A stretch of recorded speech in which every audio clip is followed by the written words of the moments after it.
All right, buckle up for a deep dive, everybody. We're going to be taking a look at this potential Supreme Court case. It's generating quite a bit of buzz online. Zachary Moore v. Alliant Credit Union. And, well, it involves a foreclosure. Sounds pretty standard so far, right? But there's a twist. Moore's going beyond the usual arguments, like saying he just can't pay. He's challenging the entire foundation of the agreement. Yeah, the really interesting thing about this case is how Moore's pushing back. Like you said, he's not just claiming he can't pay; he's arguing that the mortgage contract itself is invalid. And well, that's a pretty bold move. Totally. So why does he think the contract's no good? What's his reasoning? He's saying that the mortgage is based on, well, something that he believes lacks intrinsic value. Yeah. Fiat currency. Okay, so right off the bat, we're getting into some pretty heady territory. For most of us, using dollars every day is just, how things work.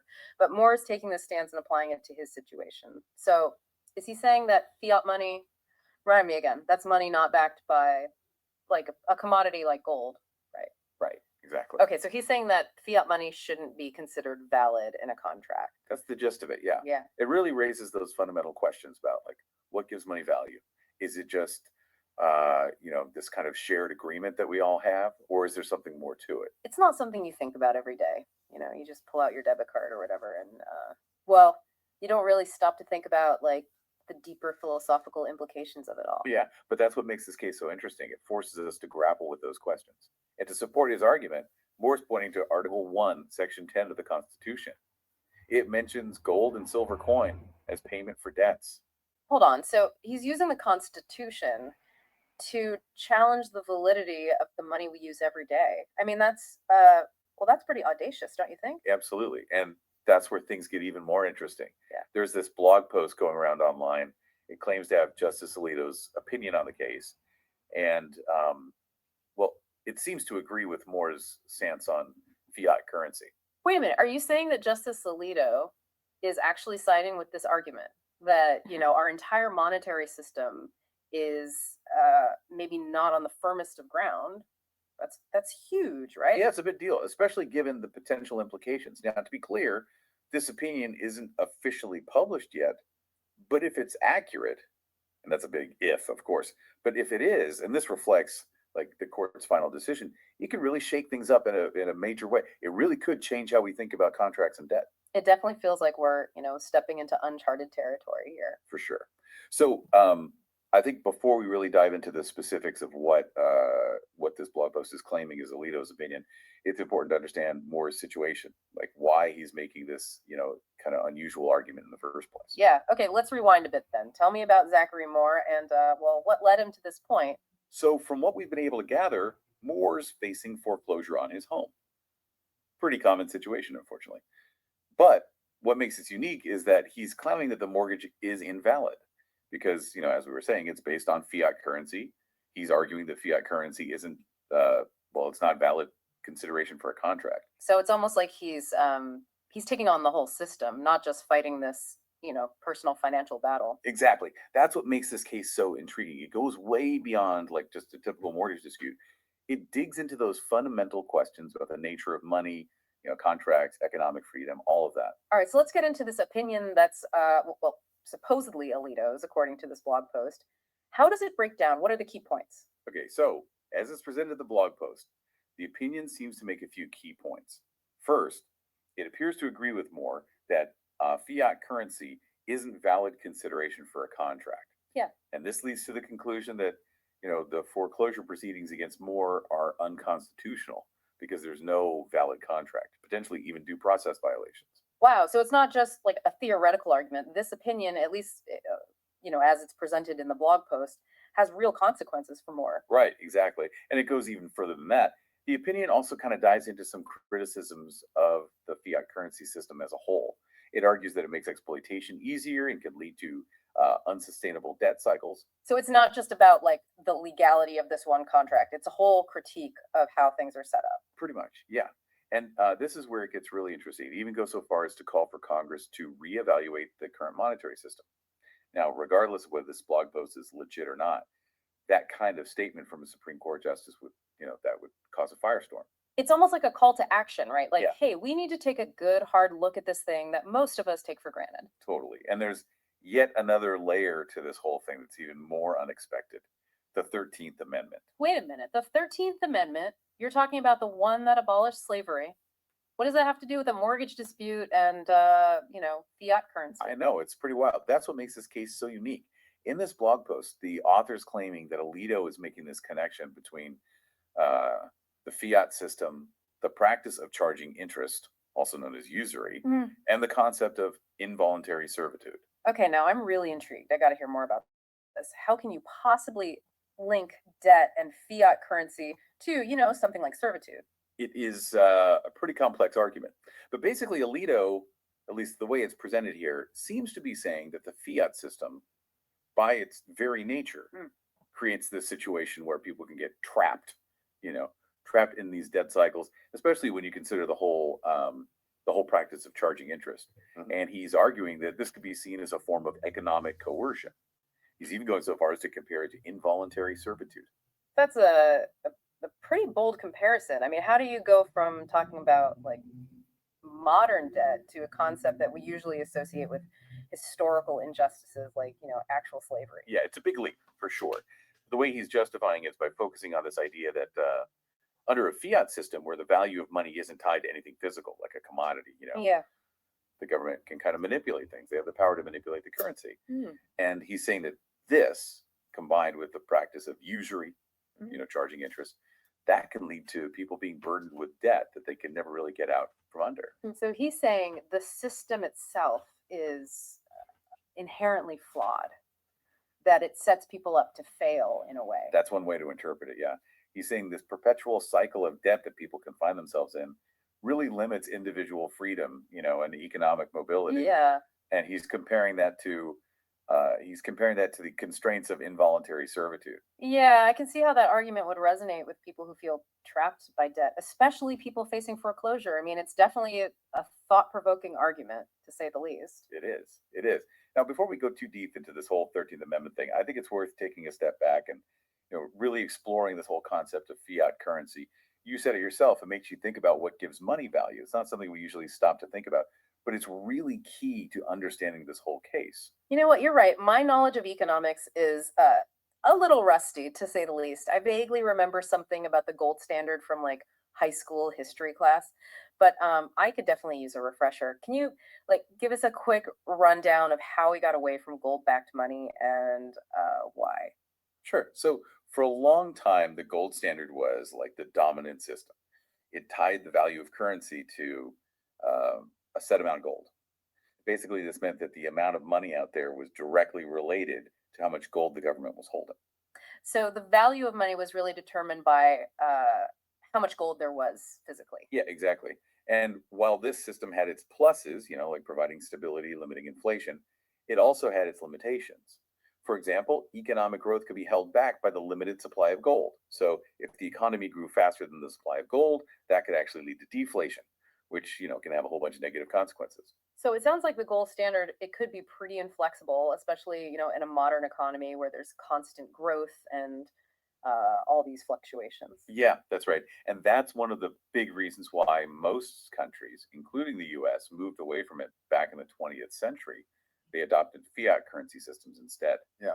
And in those systems, the value of money is determined, well, by government decree and by market forces. It's not tied to any specific commodity anymore. So instead of being tied to gold, the value of our money is like based on trust in the government and the overall health of the economy. Pretty much, yeah. And by making this switch to fiat currency, governments got more flexibility. They could adjust interest rates, control the money supply, and implement all sorts of policies aimed at like stimulating growth or keeping inflation in check. It sounds like a much more adaptable system, That- but it also sounds like it's built on this foundation of trust, like really dependent on things working the way they're supposed to. Exactly, you hit the nail on the head there. Fiat currency requires a lot of trust in the government and central banks to manage things responsibly.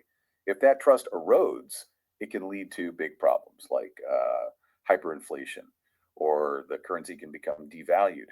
We've seen that happen in a bunch of countries over the years. So it's like there are trade offs with both systems. Gold standard, you've got stability, but it can be inflexible. Fiat currency, you've got more adaptability, but it really hinges on trust. That's it in a nutshell. And that brings us back to Moore's case, right? He's basically questioning that whole foundation of trust. He's saying that fiat currency, well, it just doesn't have any inherent value. It is a fascinating argument, especially considering how ingrained fiat currency is and like everything we do. But is Moore the first person to raise these kinds of concerns? Have there been other cases, other people who've tried to legally challenge fiat currency? Oh, he's definitely not the first. There have been challenges to fiat currency systems going way back, Hmm. often driven by concerns about government overreach or like economic instability. But those challenges, they haven't really gone anywhere. Why is that? If there are valid concerns about fiat currency, why haven't those challenges been successful in the courts? Well, part of it is that the whole legal system and the economic system too, for that matter, they're built on this acceptance of fiat currency as, as legitimate money. It's woven into the fabric of everything. Our laws, contracts, institutions, you name it. So challenging fiat currency isn't just about like winning a legal argument. It's about questioning the whole framework that everything's built on. Exactly. To actually overturn, decades of legal precedent and completely change how we understand money and contracts, that would require a massive shift in thinking, in legal thinking, in economic thinking. It makes you wonder if this blog post, whether it's real or not, is maybe trying to lay the groundwork for that kind of shift. Interesting thought. Even if it is just like a thought experiment, the fact that people are talking about it, that it's sparking these conversations, it suggests that there's this underlying unease about how things are, Mm. and maybe a desire to explore, some different ways of doing things. It definitely feels like there's this like bigger conversation bubbling up about money, its Right. role in society, the power dynamics, all that. For sure. And this case, even if it's not, not official yet, Yeah. it's definitely a catalyst for those conversations. It's forcing people to ask some uncomfortable questions about trust, value, economic freedom. Okay, so we've talked about the move from the gold standard to fiat currency, the pluses and minuses of both systems, the challenges involved in challenging something that's so deeply embedded in everything. But let's dig a little deeper into the legal arguments here, specifically in Moore's case. Why might the Supreme Court ultimately rule against him? What are the counter arguments? All right. So, one of the strongest counter arguments to Moore's claim hinges on this concept of legal tender. Basically, this means that the government has the power to say what's acceptable for paying debts. So even though the Constitution mentions gold and silver, the government can just like change things up. They have the authority to change the monetary system. That's the argument, yeah. And courts have usually deferred to Congress on this issue, recognizing that, managing a modern economy, Mhm. well, it's complicated. So based on precedent, it seems like the law is on the side of upholding fiat currency. Yeah, that's the general trend. And there's another counter argument that revolves around this idea of the social contract. Hmm. Even if you accept the premise that fiat currency doesn't have intrinsic value, like, it's not backed by gold, it does have value because we all agree that it does. It's like this shared understanding that gives it its power. We accept it as a medium of exchange, a way to store value, and a unit of account. We use it to measure things. So it's like this collective agreement, this shared belief that holds the whole thing together. Yeah, that's a Mhm. good way to put it. It's not about some, tangible asset backing it up. It's about trust and collective belief. But what happens when that trust breaks down? We've talked about like hyperinflation and currency devaluation. What if enough people just like lose faith in the system? Doesn't the whole thing fall apart? That's a very real concern, and it's something that economists and policymakers are always thinking about. It's a delicate balancing act, this whole fiat currency system. So we've looked at both sides of the argument, the legal arguments for and against Moore's position, and we've talked about all the complexities of fiat currency. But I want to zoom out for a second. What are the bigger picture implications of this case? Like, regardless of who wins or loses, what does it all mean? I think one of the most important things about this case is that it's making people talk. It's sparking conversations about the role of money in society, something that we often just take for granted. But the way our system is structured, the monetary system, it has huge implications for our lives. It affects everything: how we earn money, how we spend it, how we think about wealth, debt, freedom, the whole nine yards. And it raises questions about power too, right? Like, who has the power to create money, to control its value, to benefit from the current system? Absolutely. Those are questions that people have been debating for centuries. In this case, it's bringing those questions back to the forefront. Okay, so what's the takeaway for our listener? Why should they care about this, this seemingly obscure legal battle? Well, on a very practical level, if Moore wins, it could potentially, throw things into disarray. Countless contracts could be challenged, not just mortgages, but any agreement that involves fiat currency. Yeah. And that could really shake up the financial system, at least in the short term. Sounds kind of messy. Yeah, it could be.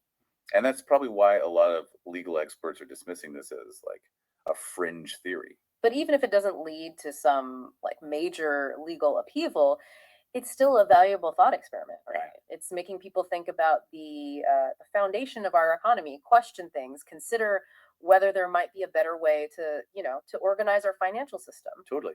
It's also making people rethink their relationship with money itself. What does it really mean to have value in a world where money is basically created out of thin air? That's a big question, a deep one. And it feels especially relevant now, with cryptocurrencies and just a growing awareness that, well, maybe the traditional systems aren't perfect. You got it. Even if this case doesn't, send the whole system crashing down, it's definitely making people think, planting seeds of doubt, sparking debates, maybe even paving the way for future challenges. It's a sign that people aren't just going to sit back and, you know, blindly accept things anymore. They're demanding answers, exploring alternatives, imagining something different. And that's a big deal in itself. All right, we've covered a lot today, from the nitty gritty of fiat currency to the potential fallout of this case. But before we move on to this fascinating 13th Amendment angle, I want to pause for a second. What's really standing out to you so far? What's resonating the most? For me, the most interesting thing is how this case goes beyond just legal arguments. It blends legal theory with economic realities and like philosophical questions about the nature of value, trust, power, all of that. It's a good reminder that even the most abstract legal concepts have real consequences in the real world, especially when you're talking about something as fundamental as money. Exactly. And it shows how powerful it can be when individuals stand up and, question those concepts, challenge the system, demand better. All right, well, let's get into it then. Let's talk about that 13th Amendment connection that Alito's making. Yeah, this is where things get really interesting. Yeah, it's not every day you see the amendment that abolished slavery being invoked in a foreclosure case. I gotta say, it's definitely an unexpected twist. It really is. And, as we've been talking about, this whole case really pushes the boundaries, of legal and economic thinking. And this 13th Amendment angle, that's probably the most striking example. So let's break it down a little bit. Remind me again, what does the 13th Amendment actually say? And like, how is it usually applied? Okay, so the 13th Amendment, it very clearly prohibits both slavery and involuntary servitude. So historically, it's been used in situations where people are being forced to work against their will, often under threat of violence or punishment. Think about the historical context: slavery, forced labor, all of that. Right. That's the most obvious application. But how is Alito, at least as it's presented in this blog post, how's he making that connection to Moore's situation? He's arguing that the fiat currency system, especially when you add in the practice of charging interest, usury, it creates this kind of economic coercion, right? And he's saying that has similarities to involuntary servitude. Okay, I'm trying to follow the logic here. Can you walk me through it, like step by step? Sure. So the argument, as it's presented, it basically goes like this: fiat currency, unlike something like the gold standard, where it's tied to a commodity, it's more susceptible to manipulation because the value isn't tied to a fixed asset, right? So that gives the government a lot of power to kind of tinker with the money supply, which then impacts things like inflation, purchasing power, all that. So the first part of the argument is about how fiat money can be manipulated more easily. Right. And then on top of that, you add in this practice of charging interest, usury. And Alito seems to be saying that when you combine those two things, people can get stuck, trapped in a cycle of debt that they can't really get out of. So they're basically forced to work just to service their debt. And that, in his view, limits their economic freedom and mobility. So he's making this parallel between feeling trapped by debt and the constraints of involuntary servitude. I mean, that's exactly. He's saying that this pressure, to constantly work to pay off your debts, especially in a system where, the value of money can be manipulated, that's a form of economic coercion. And he's saying it has echoes of involuntary servitude. Yeah, I can see how that would be a powerful argument for people who are, really struggling with debt, especially these days with inflation and so much economic uncertainty. It really makes you think about, like, what does it mean to be free in a system where everybody's in debt? Absolutely. It's forcing us to confront these really fundamental questions about power, about who benefits from the way things are set up. It's provocative for sure. And, Mhm. whether or not it actually holds up legally, it raises some big questions, ethical questions, philosophical questions. Right. It's pushing us to think about, the impact that these big economic systems have on our lives, on individual lives. Okay, so we've talked about this unusual connection that Alito is making, and it's clear that this case, even if this particular opinion isn't even real, it's pushing the boundaries of how we think about these things. But let's step back for a minute. Big picture, real world implications. Good point. Yeah, Yeah, we can get lost in the theory, but this case could have a real impact on people's lives. exactly. So let's talk about that. What could happen if this opinion, if it became, legal precedent? How could it change things? Well, on a practical level, it could open the floodgates to legal challenges. People could start challenging all sorts of contracts, not just mortgages, any agreement that involves fiat currency. And that could really throw the whole financial system into disarray, at least in the short term. That sounds a little chaotic. It could be, yeah. And I think that's why you see a lot of legal experts saying this is, a fringe theory. But even if it doesn't, cause a total meltdown, it's still a really interesting thought experiment. It's making people think about the system, question things, consider if maybe there's a better way. Exactly. It's also making people think about the relationship with money itself. What does value even mean, when money is Mm. just created? It's a big question, and it feels especially relevant now with cryptocurrencies and all the, I don't know, just this growing sense that maybe the old ways aren't working so well. Right, right. And even if this case doesn't, topple the whole system, it's still planting these seeds of doubt, getting people talking, maybe even paving the way for future challenges. It's like a sign, Yeah, that people are waking up. They aren't gonna just accept the status quo anymore. They want answers. They want alternatives. They want to imagine something better. and that's powerful. That's really powerful. Well, I think that's a good place to wrap things up. We've covered a lot of ground today: fiat currency, debt, the 13th Amendment, economic freedom. This case, whether it's real or not, it's gotten people thinking, and that's always a good thing. So keep exploring, keep questioning, and we'll see you next time for another deep dive.